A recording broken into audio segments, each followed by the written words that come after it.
ნიკებისათვის, რომლებიც დანიშნა მაშინ ადგილებზე რა. აი პარლამენტის თავმჯდომარედ, იქ მთავრობაში, მთავრობის კაბინეტის წევრებზე ხელფასები მოუმატა, მაშინ გვახსოვს რომ 1500 ლარი იყო ხელფასი, ჩინოვნიკების ხელფასი და 4500-მდე აუწია ხელფასი. თუმცა, მოდი აქვე აღვნიშნავ და უკვე დავიწყე ქართული ოცნების ხელისუფლების მხილება იმ არასწორ ქმედებებში, რაც მან განახორციელა ამ 13 წლის განმავლობაში და ქრონოლოგიურად მივყვები და ჩამოვაყალიბებ ყველაფერს. თუ ვინმე არ დამეთანხმებით, ეგ თქვენი ნება, თქვენი უფლებაა და შეგიძლიათ არგუმენტები, მყარი არგუმენტებით მე განვამტყუნოთ და საპირისპირო დაამტკიცოთ. ხო, მოკლედ ასე თუ ისე მოხდა ის, რაც მოხდა და ბიძინა ივანიშვილმა ხელფასები 1500 ლარიდან გაუზარდა თავის ხელის ბიჭებს ხელფასები და როგორ გაუზარდა და რა მიზეზით, ესე იგი მიზეზი რა იყო, რომ ქართული ოცნება ზრუნავდა თავის პოლიტელიტაზე, იმიტომ რომ მათ არ მოეპარათ ბიუჯეტიდან თანხები. ხელი არ წაცდენოდათ საბიუჯეტო თანხებზე და ხალხის სიკეთეს და კეთილდღეობას მოხმარებოდა ბიუჯეტი. ბიუჯეტი ნელა-ნელა იზრდებოდა, თავისთავად გადასახადები გაიზარდა, იქ რაღაცა უკვე თავიდანვე დაიწყო. იქ რა ვიცი მე ის ლარს მიაგნეს, იქ საწვავის ფასი რო იყო გაზრდილი მიაგნეს და ბიუჯეტში ჩარიცხეს, მე რაღაცები და თანდათანობით აი მოდი ამას პირდაპირ ეხლავე ვიტყვი და მე აღარ განმეორდები რომ გაიზარდა გადასახადები. ერთი აქციზები დაწესდა სხვადასხვა პროდუქციაზე, საწვავზე და უკვე ენერგომატარებელებზე და რა თქმა უნდა ფასებმაც დაიწყო ზრდა. გარდა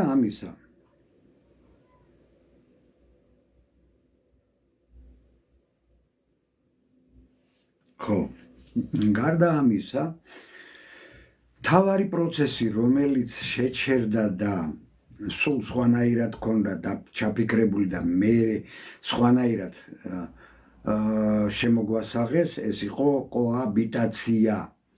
უმთავრესი პრობლემა, რომელიც დავინახეთ მაშინ ჩვენ ქართველებმა. მადლობა თეკლა, გაიხარე.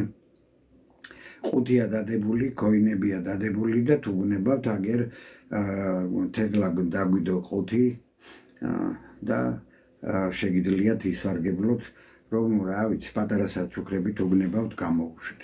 მე არაფერს არ გთხოვთ, თუ თქვენის სურვილი იქნება, კი ბატონო, ოღონდ მე გთხოვთ გადააზიაროთ სტრიმი და დაალაიქოთ, რომ მეტი მაყურებელი გყავდეს და მე ჩვენმა მტრებმა არ დაარეპორტონ ჩვენი ლაივ ჩართვა.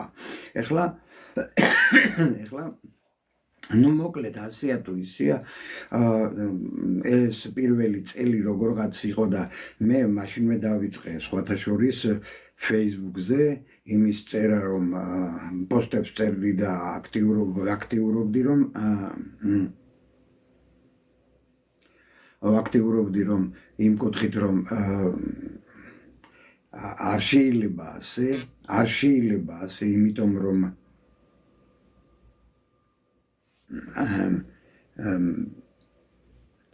ხელფასი მოუმატო აგერ მთავრობის წევრებს, პარლამენტარებს გაუზარდო ხელფასი და 5 ლარი პენსია არ გაზარდო, ეს ცოტა კი არა ძალიან არ მომეწონა და მაშინვე ამოვიღე ხმა, დავიწყე მე კრიტიკა ხელისუფლების, ბიძინა ივანიშვილის და ეს დარტყმად მიიღეს, მაშინ ეროვნულ ფორუმში ვიყავი პარტიაში და გამასამართლეს ბჭყალებში, გამასამართლეს და გამომაგდეს პარტიიდან. გამრიცხეს. იქ ჩემმა მეგობრებმა, რომლებიც თვლიდნენ, რომ მე მართალი ვიყავი ამ პროტესტში, რომელსაც გამოვთქვავდი ჩემ განცხადებებში, მაშინვე დაწერეს განცხადება, დაახლოებით 12 კაცი იყო თუ არ ვცდები, რომლებმაც განცხადება დაწერეს და დატოვეს პარტია ეროვნული ფორუმი ჩემთან ერთად. იმ საბაბით ორნი ვიყავით, რომლებიც გამოგვირიცხეს მაგის გულისთვის, რომ პრეტენზიას გამოვთქვავდით რაღაც კუთხით, გვეუბნებოდნენ რა თქმა უნდა მაშინაც რომ რას ლაპარაკობთ ხალხო, რა იყო 1-6 თვე მაინც აცალეთ და ამას მოყვა მე უკვე და რაღაცები და ისინი და ნუ დარტყმებით ჩემს მიმართ და იმ ჩემ მეგობრის მიმართ, მაგრამ კარგია რომ ჩემმა მეგობრებმა მხარი დაგვიჭირეს და 12-მა კაცმა დაწერა განცხადება და მიატოვა პარტია ეროვნული ფორუმიდან წამოვიდა განცხადების საფუძველზე დატოვეს ეს პარტია.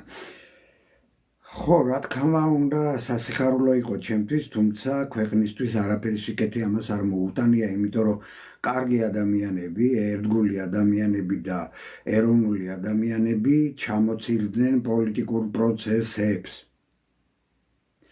ჩამოცილდნენ პოლიტიკურ პროცესებს და აი ჩვენი განაწყენებით ჩვენი განაწყენებით ფაქტიურად ჩამოგვიშორეს ის ადამიანები, რომლებსაც საქმის კეთება გვინდოდათ. მოგესალმებით, ბატონო გიორგი, ყველას მოგესალმებით, ვინც ახლა შემოგვიერთდით და აი ესე მოხდა უკვე განაწყენებული ხალხის ჩამოშორება და დაიწყო კოაბიტაცია. ის რისთვისაც ვიბრძოდით წლების მანძილზე 2007 წლიდან დაწყებული, რომ მოუსავლეთში გაგვიგზავნა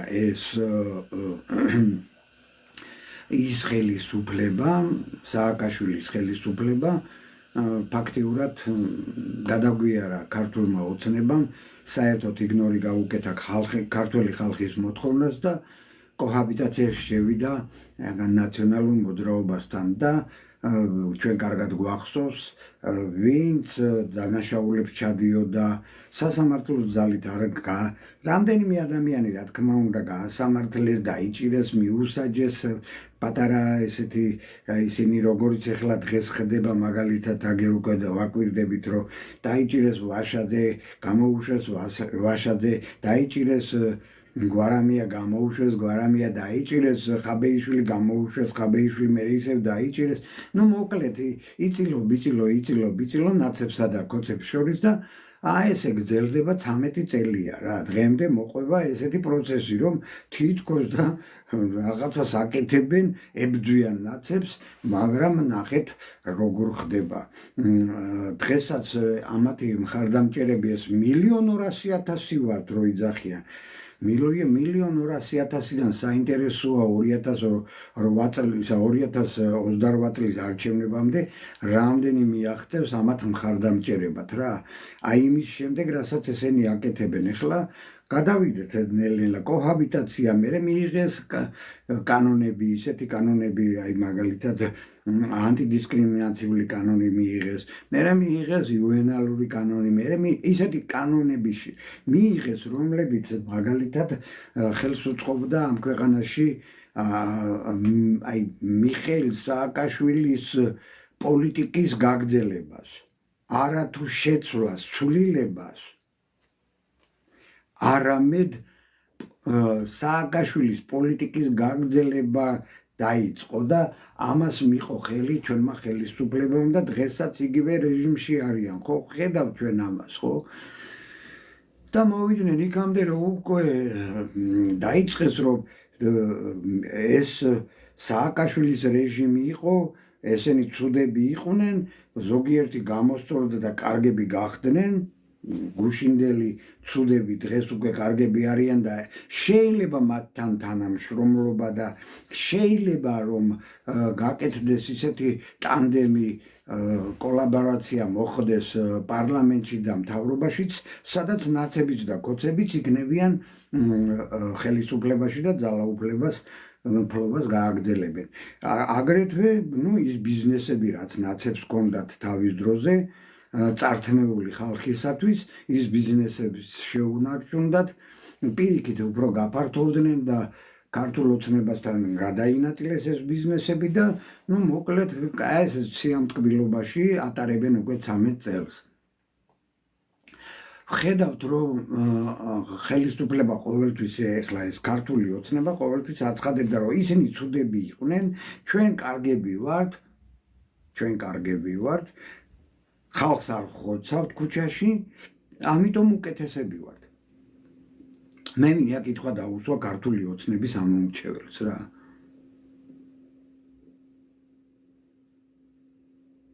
კი ბატონო, ისინი ცუდები იყვნენ.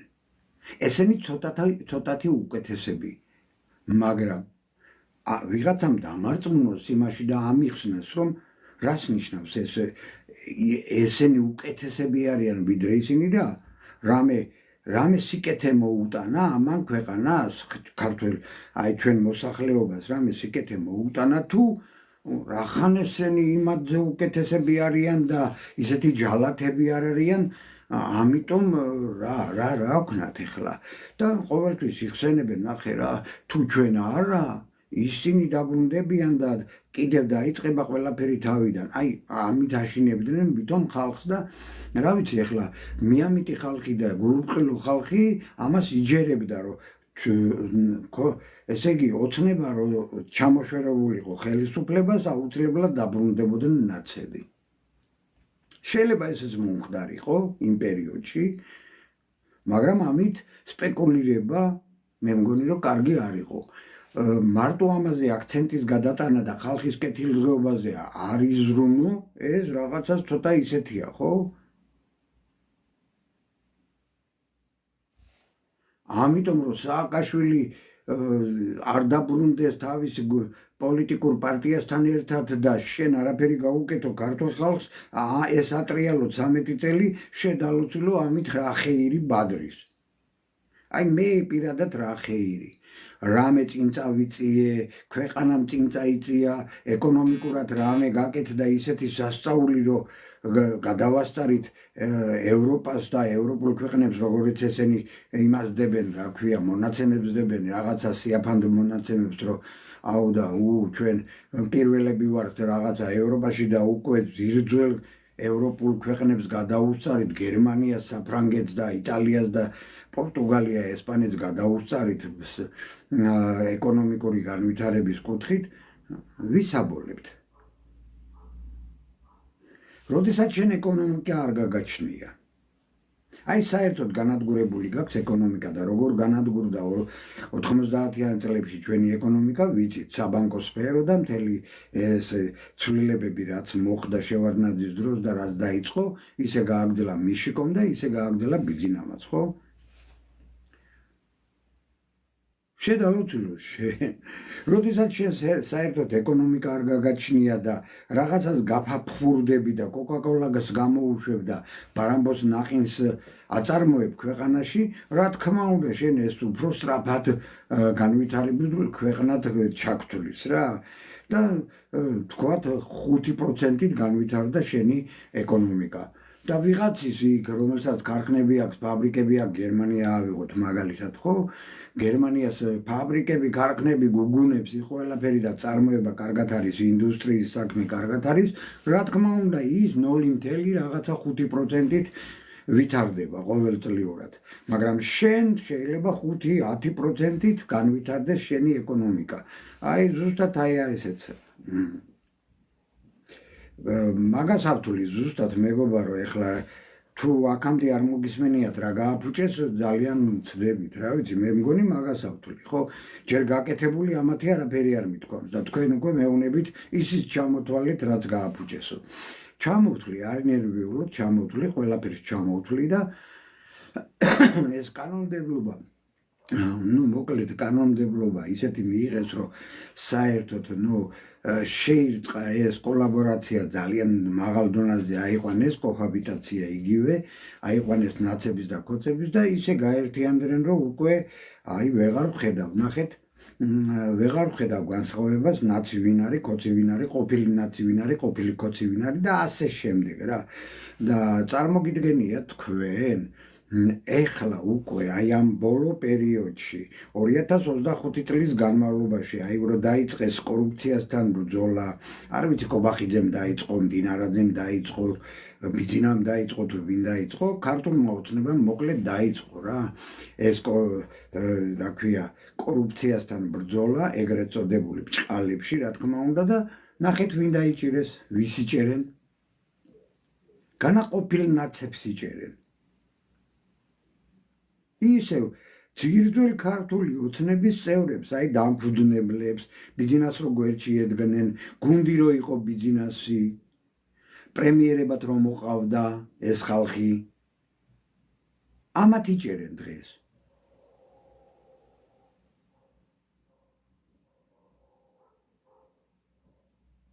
ამათ იჭერენ. განა ის ნაცები, რომლებიც ჩანერგილები არიან აგერ ქართულ ოცნებაში და სისხლს ტოვენ ბიუჯეტს, ხო?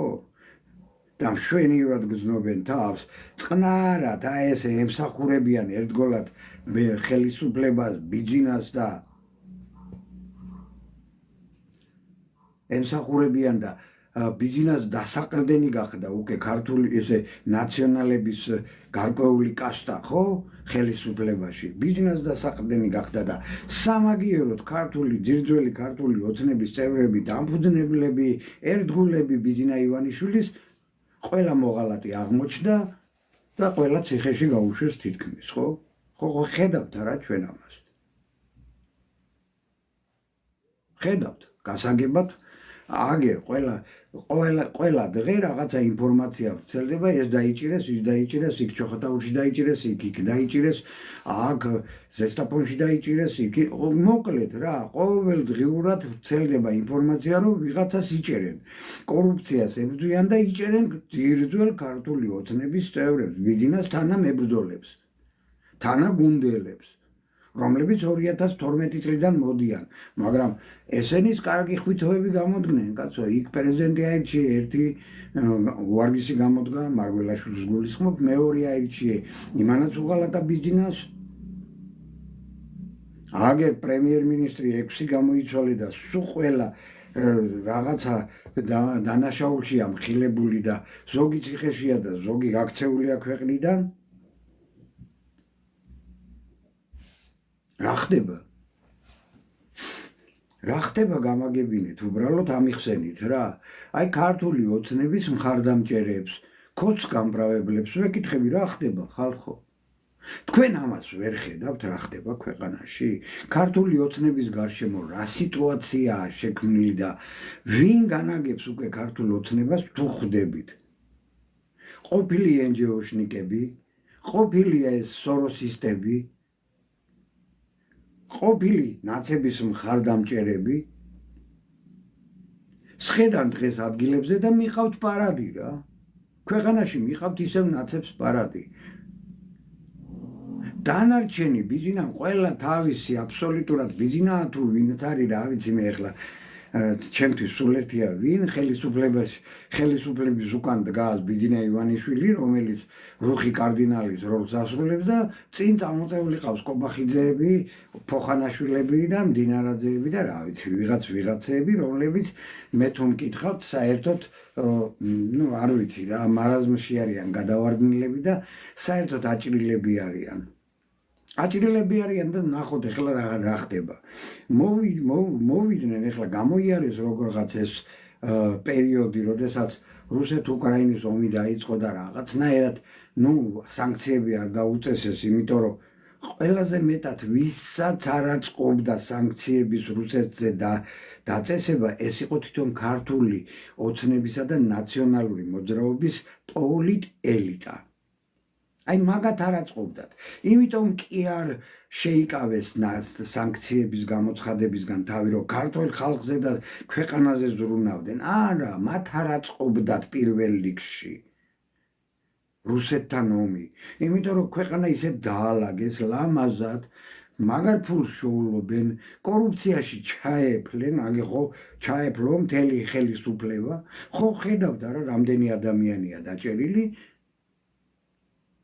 აწყობილი ქვეყანა ფულის, ესე იგი სტანოკი ფულის საჭრელი დაზგა ხელში ქონდათ და რა სულელები იყვნენ, ომი დაეწყოთ რუსეთთან და ეს ყველაფერი წყალში გადაეყარათ ამდენი წლის ნაშრომი, რომ ეს კოვზით ნაშოვნი ფულები ნელა-ნელა რაღაცა ომისთვის შეეწირათ.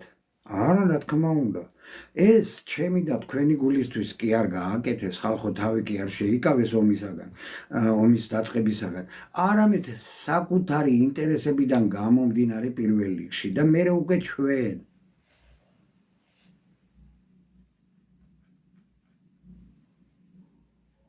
ვინ ბიძინა დამავიწყდა რა, ბიძინა დამავიწყდა კაცო. ბიძინა არავის არ დავიწყებია, ბიძინა აგერ არის და არსად არ წასულა, არ ვიცი ოღონდ რას აკეთებს, რას ფიქრობს. ნუ ასე თუ ისე ომის პერიოდი გამოვიარეთ, გრძელდება ეხლა იქ ექსპორტზე გადის ჩვენი პროდუქცია თუ რამე აწარმოებს ვინმე და აწარმოებს რა თქმა უნდა პოლიტელიტა და ბიზნეს ელიტა, ხელისუფლებასთან დაახლოვებული პირები აწარმოებენ ბიზნესებს, საწარმოები აქვთ რაღაცა გახსნილი და ამათ გააქვთ ისევ რუსეთის ბაზარზე შეაქვთ პროდუქცია თავისი ნაწარმოები, ეს ღვინო იქნება, რამე იქნება, არ ვიცი, ნუ რაც იქნება, აგერ თხილი არის მაგალითად ჩამბარებული, თხილის ჩამბარებელი პუნქტებით ამათ ხელშია, აიღებენ ამ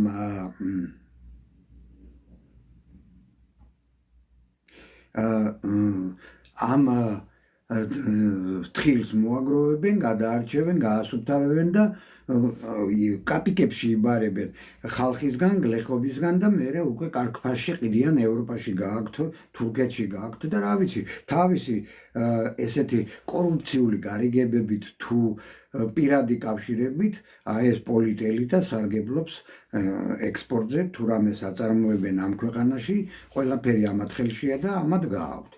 ნუ რა თქმა უნდა შემოაქვთ კიდევაც იმპორტიდან, იმპორტზე ძალიან დამოკიდებულია ეს ქვეყანა და მთლიანად ჩამოკიდებულია იმპორტზე 85% და თუ რამე შემოდის ამ ქვეყანაში პროდუქტებია საკვები თუ რაღაც მოხმარების საგნებია თუ რაც არის, ყველაფერი აბსოლუტურად შემოდის უცხო ქვეყნებიდან.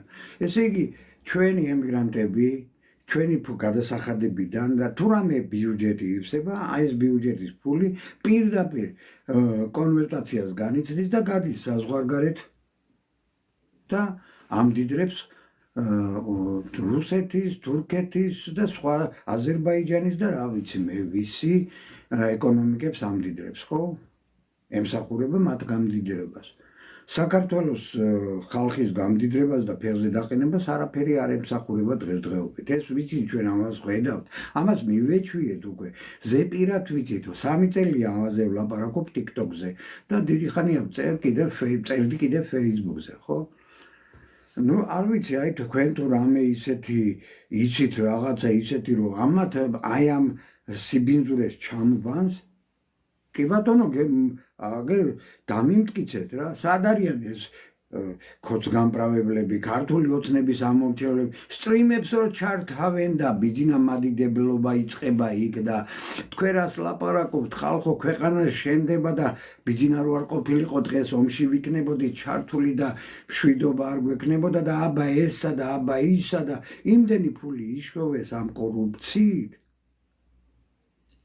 იმდენი ფული იშოვეს ამ კორუფციით, რომ უკვე აი როდესაც უკან მიტანა დაიწყეს ახლა ამ კორუფციით ნაშოვნი ფულების, ხო, აი თანხების და აიძულებს უკვე ის კობახიძეა თუ ბიძინა ჩემთვის სულ ერთია, ერთი ჯგუფია და ერთი გუნდია, ხო? ქართული ოცნების ხელისუფლებაში ვინც არის, იმათი გუნდია. და უკან მოსთხოვეს ბევრს თანხები. საკმაოდ დიდი თანხები მოითხოვეს უკან. დააბრუნეთ ეს თანხები მოპარული. არ ვიცი ახლა ბიუჯეტში აბრუნებენ თუ ამათი სხვების ჯიბეებში ბრუნდება ეს თანხები, მე არ ვიცი ახლა ეს მასე არავინ არ ჩამახედებს მე და ესე დაწვრილებით ვერ გეტყვით სად მიდის ის დაბრუნებული ფულები, ამოღებული ფულები, აი ეს კორუფციიდან მოგროვებული. მაგრამ ვისაც ჭკუა აქვს, ნახე რას აკეთებს ახლა ეს ჩინოვნიკები, ვინც ესე კორუფციით და გადასახადების დამალვით, უკანონო შემოსავლებით რაღაცა გარკვეული დიდი თანხები იშოვეს, ამათმა ადგეს და დაადეს თავი და თავისი ოჯახის წევრებს გაატანინეს ეს თანხები, კორუფციული გზით მოპოვებული თანხები გაატანინეს ევროპაში, ევროპულ ბანკებში, ქონება შეიძინეს იქ ვილები, მანქანები, რა ვიცი, კატერები და კატარღები თუ რაღაც ბედურებები, ყველაფერი.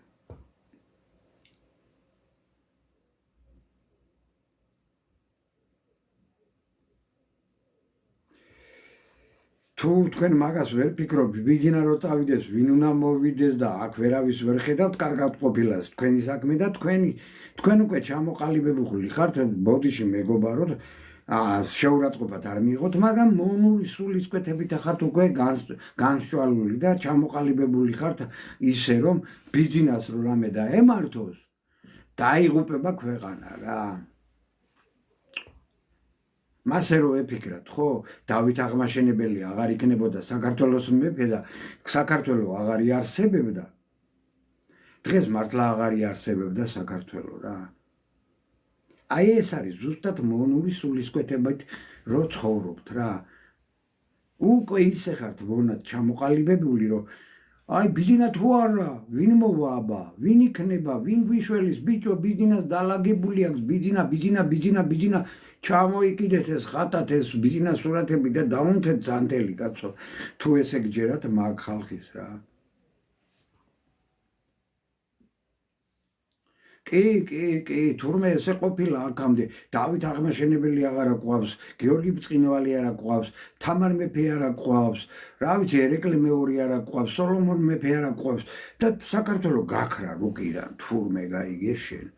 და ასე გაქრება თუ ბიძინა ივანიშვილი არ იქნება, საქართველო გაქრება რუკიდან. და ამ დროს რომ ხედავთ, ეხლა მივიდეთ იქამდე ერთი 5 წუთი გადამჭა, მაქსიმუმ 10 წუთი რომ ვილაპარაკო და მეერე უკვე დავპატიჟებ სტუმრებს რა. თანამოაზრეებსაც და გამправებლებსაც, რომლებიც აპრავებენ აი ეხლა ამ წუთში ადამიანმა კითხვა დასვა რა. ბიძინა რო არ ყოფილიყო, ბიძინა რო არ იყოს, აბა ვინაო, ქოცი თუ არა ნაცი მოვაო. ესე იგი უკვე ამ ხალხმა დაიწყო საკუთარი ქმედებების გაправება. იციან რომ მოვა დრო პასუხი მოეთხოვებათ, მორალური პასუხისმგებლობა უნდა აიღონ თავის თავზე იმაზე, რასაც აკეთებდნენ 13 წლის განმავლობაში და იმ ხელისუფლებას უჭერდნენ მხარს, რომელმაც ქვეყანა ესეთ კატასტროფულ მდგომარეობამდე მიიყვანა. ნახეთ, ბიძინა გვეუბნებოდა რომ მიეჩვევით ხალხო, არაფერი პრობლემა არ არის, პიდარასტების გულაობას რუსთაველზე მიეჩვევით. მეორე გითხრა რომ რას ლაპარაკობთ ხალხო, თქვენ აგერ აგიღებთ იაფებ ბილეთებს და წახვალთ ევროპაში და იქ მონებათ იმუშავებთო. დემოგრაფია არა. ქვეყნიდან გადინება ქართველი ერის, დაიცალა ქვეყანა. დემოგრაფიაზე ზრუნვა არა. ახალგაზრდა ოჯახებზე ზრუნვა არა. იქ ეს განათლების სისტემა არ შეცვლილა, ეკონომიკა არ განვითარდა, ის საბანკო სისტემა არ შეცვლილა, რომელიც ღუპავს ამ ქვეყანას და ჩვენ როგორც კოლონია ისე ჩამოგვაყალიბა იმ საბანკო სისტემამ ზუსტად და დღესაც იგივე მდგომარეობაში ვართ. არაფერი რა შეცვალეს უკეთესობისკენ, ჩამომითვალეთ. რა შეიცვალა უკეთესობისკენ. როცა სადამდეც მინდა იქამდე ვისაუბრებ ბატონო ელგუჯა რა. თქვენის ნებართვით თუ თქვენი ნებართვის გარეშე რამდენსაც მინდა ვისაუბრებ და როდამდეც მინდა მანამდეც ვისაუბრებ რა.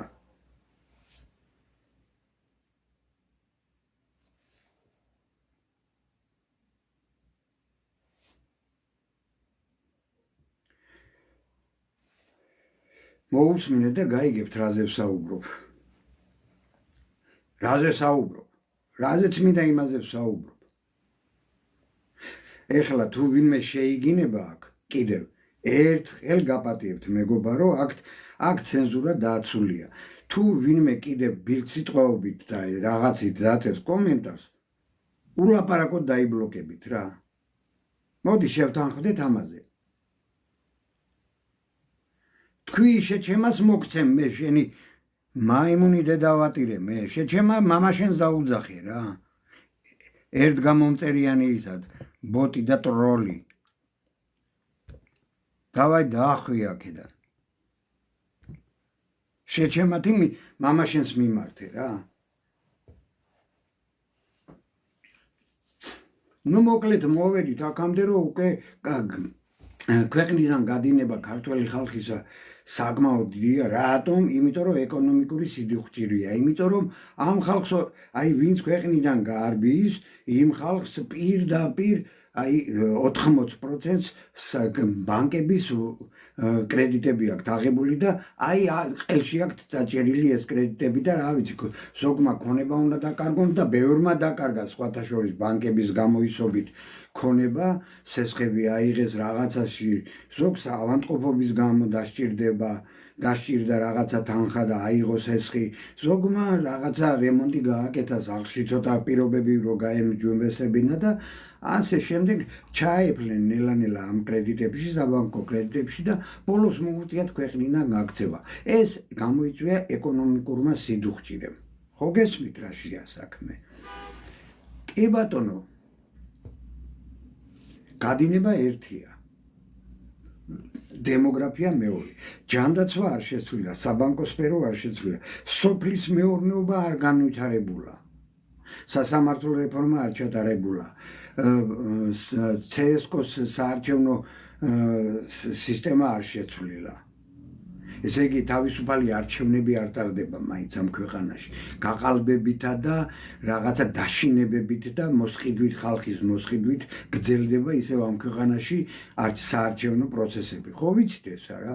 ეხლა თუ ვინმე არ დამეთანხმებით კი ბატონო, აგერ ბურთი და აგერ მოედანი მობრძანდით და თქვენი არგუმენტებით დამიმტკიცეთ, რომ თურმე საარჩევნო კოდექსიც კარგი გვაქვს, საარჩევნო გარემო საერთოდ გადასარევია და ევროპა გავაკვირვეთ ჩვენი დემოკრატიით და საარჩევნო გარემოთი და იქ სოფლის მეურნეობა აყვავებულია ყვავის აქეთ ინდუსტრია განვითარებულია, თანამედროვე ტექნოლოგიები წამოვიდა უკვე ჩვენ და ერთ-ერთ მოწინავე ქვეყნად ჩამოვყალიბდით, არა მარტო ამიერკავკასიაში, არამედ მთელ რეგიონში და მთელ მსოფლიოში.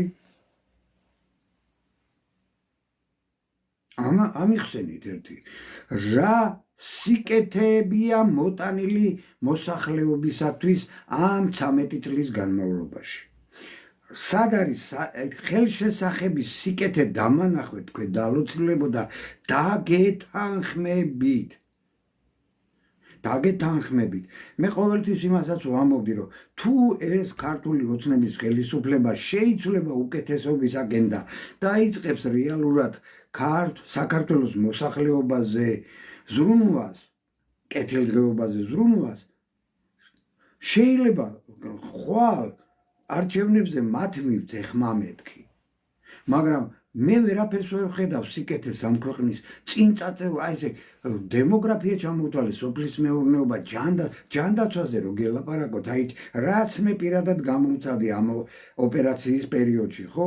რა თანხებზიც დამიჯდა. კი ბატონო დამიფინანსეს როგორც პენსიონერს, მაგრამ ერთი იმდენი დამიჯდა რეაბილიტაცია და გამოკვლევები და სანამ ოპერაციას გამიკეთებდნენ უკვე იმის ნახევარზე მეტი თანხა რაც დამიფინანსეს უკვე ჯიბიდან ამომაცალა იმ კლინიკამ და აქეთ ხელისუფლებას საგლიჯა 1250 ლარი და აქეთ ბადრის საგლიჯა კლინიკამ 1250 ლარი. ესე იგი 2500 ლარი ისე იშოვა კლინიკამ ჩემზე როგორც არაფერი. ნახევარი ბიუჯეტიდან, ნახევარი ჩემი ჯიბიდან. და მე რეაბილიტაცია რო დაიწყო და წამლები და რაღაცა პრეპარატები დამჭირდა იმისთვის და ავიცი მე რაღაცა ხო არის პროცედურებია რა კაცო. რომელ ჯანდაცვაზე ვლაპარაკობთ რა? რომელ ჯანდაცვაზე ვლაპარაკობთ, რომელ განათლების სისტემის გამოსწორებულ რეფორმებზე ვლაპარაკობთ, რაღაცა დებატები მოიგონეს, რაზე ლაპარაკობენ, ვიზე ლაპარაკობენ, რას რეფორმებზე ლაპარაკობენ. ეხლა რაღაცა გაჟღერდა იქ ვიღაცამ წამოაყრანტალა ქართული ოცნებიდან, რომ სახელმწიფო ბანკები უნდა შეიქმნას. ამ სახელმწიფო ბანკებზე დალოცვილო 2015 წლიდან ვლაპარაკობთ. 2015 წლიდან გესმით 10-11 წელია ვლაპარაკობ, რომ ამ ქვეყანაში ჩემ წინა საარჩევნო პროგრამაში მედო კაცო პარლამენტში რომ ვიხდიდი კენს რუსთავში. აი მაშინ 2016 წელს მქონდა ჩემ წინა საარჩევნო პროგრამაში ჩადებული ბევრი სიკეთები, რასაც ეხლა მე ვხედავ, ერთ-ერთი პარტია დღევანდელ დღეს რასაც აჟღერებს. და იმ პარტიას უდგევარ გვერდში, რომელთანაც მოხდა ჩემი იდეების და ჩემი აზრების თანხვედრა. ამიხსენით ერთი რა მოხდა ასეთი ამ ქვეყანაში, რომ ეს 1,600,000 ქართველია მაქსიმუმ დარჩენილი, 1,500,000 ქართველი. დანარჩენი მილიონზე მეტი ადგილობრივი მაცხოვრებელი, ოღონდ სხვა ერის, სომეხი და აზერბაიჯანელი და რა ვიცი, სხვადასხვა ერის ხალხია, მოქალაქეები ჩვენი. და პლუს ამას კიდევ 9 მილიონამდე ალბათ უკვე 400,000 მინიმუმ უკვე შემოსული უცხო ტომელია. ეს აი ჩუსტებიანი ხალხს რო ვეძახით ხოლმე ჩვენ ქართველები რა. განადაცინებით, მართლა ჩუსტებით დადიან, გეფიცებით. მე ბევრჯერ მინახია ისინი ქუჩაში ჩუსტებით რო დადიან, აი და ეს გაშავებული ფეხებით რო ფეხის ფრჩხილებით და თითებით რო დადიან. არც ერთ პარტიაში არა ვარ მე. პარტიის წევრი არა ვარ. მე ვარ საქართველოს პარტიის წევრი.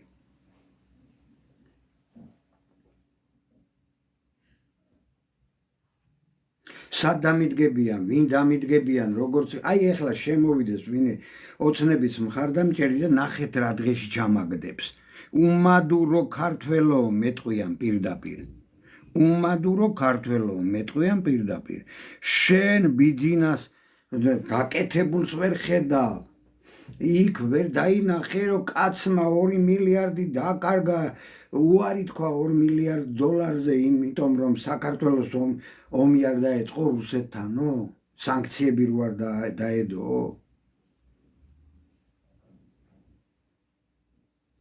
ხო და წარმოიდგინეთ ეხლა რომ ესეც რამხელა ბლეფი იყო, დაგაჯერეს ხო ქართული ოცნების ამომრჩევლები თუ ვიღაცა, ამ ქვეყნის მაცხოვრებლები დაგაჯერეს, რომ თურმე იმ 2 მილიარდზე ბიძინამ ნებაყოფლობით თქვა უარი და დააყადაღებინა, რადგან სანქციები არ დაადო რუსეთს და ომი არ დაიწყო რუსეთთან და ამიტომ იყო რომ ის ფული. არა და წაიკითხეთ, გაერთალით, გაეცანით რაღაცა ინფორმაცია მიიღეთ ქვედალოცულებო, ნახეთ როგორ ხდება. 2016 წლიდან ის ბანკი, სადაც ბიძინას ფული ინახებოდა თაღლითობითა და არასწორი მენეჯმენტით, ხო, გაკოტრების პირას მივიდა და აი სურვილიც რო ქონოდა რომ ბიძინასთვის ის 2 მილიარდი დაებრუნებინა, ფიზიკურად ფული აღარ ქონდათ. თანხები, რესურსები არ ქონდათ იმისა, რომ ბიძინასთვის ფული ამიტომ ბიძინას ფული ვერ დაუბრუნეს, ბიძინამ შეიტანა სასამართლოზე, მოიგო პროცესი, მაგრამ გაკოტრებულია ის ბანკი, შვეიცარიული ბანკი და ვერ იღებს ბიძინა ამ ფულს.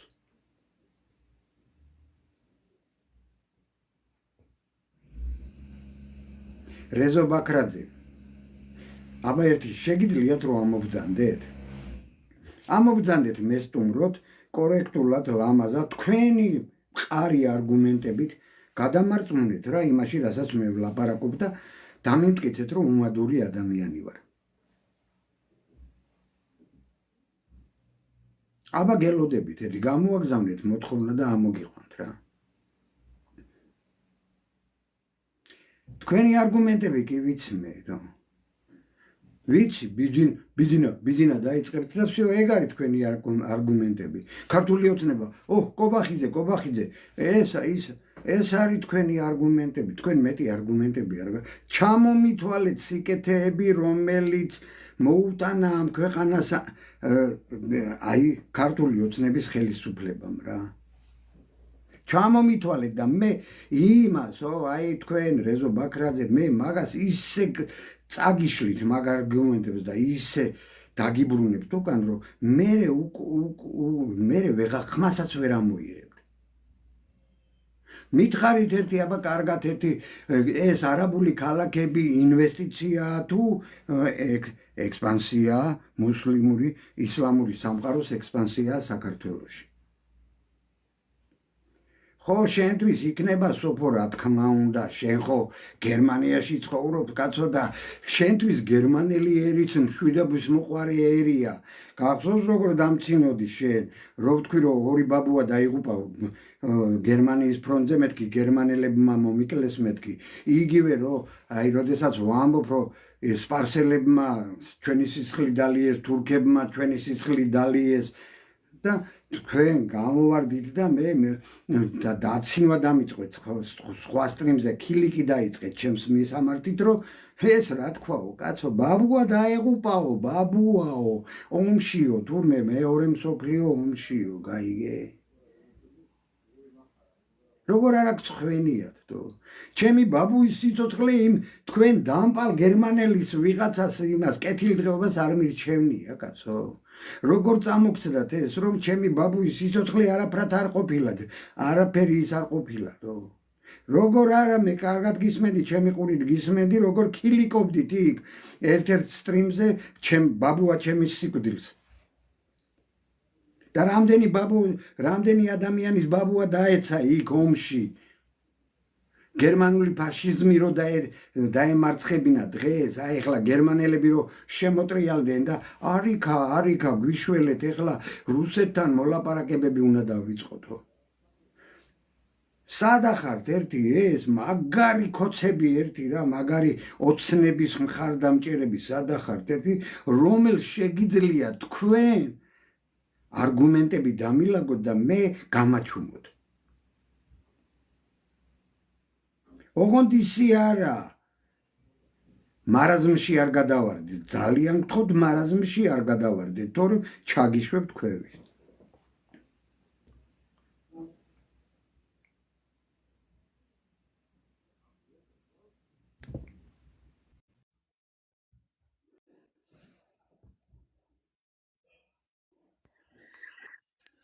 მოგესალმებით ბატონო ბადრი მოგესალმებით ის ტყუილია რაც თქვით რომ მე თქვენ დაგცინოდით იმაზე რომ ბაბუა მოგიკლეს ეგ ტყუილია იმიტომ რომ დედაჩემის ბაბუაც მოკლეს გერმანელებმა მეორე მსოფლიო ომის დროს თითით მე თქვენ გეუნებით ჩემი ყურით უსმენდი ერთ-ერთ სტრიმზე როგორ ქილიკობდით ბაბუა ჩემის თურმე გერმანელებს რომ ტყუილი მე არ ვიქნებოდი ტყუილია თქვენც იქ იყავით შეიძლება იქ ვიყავი მაგრამ მე არ გავიცინებდი მაგაზე ეგ გამორიცხულია შეიძლება ვიყავი ეგ არ არის გამორიცხული რომ ვიყავი თქვენი ბაბუის მაგივრად რატო არ დაიცავთ თქვენი ბაბუის მე როგორ უნდა დავიცვა ჩემი ბაბუის დედაჩემის ბაბუის გარდაცვალება ბატონო ბადრი 100 წელი გავიდა მაგ ომის მერე გერმანიამ სრულიად მოუხადა მსოფლიოს ბოდიში გადაიხადა რეპრესიები გაიარა ყველაფერი გაიარა მიწები დაკარგა აღიარა გენოციდი იმისი რა ქვია ებრაელების ყველაფერი აღიარა გერმანიამ მაგაზე მსოფლიოს მე ვფიქრობ კაცობრიობას მოუხადა ბოდიში და დღემდე იმკის მაგას და რუსეთი რომელმაც ბოდიშიც კი არ მოგვიხადა თითით მე რუსეთი არ გელაპარაკებით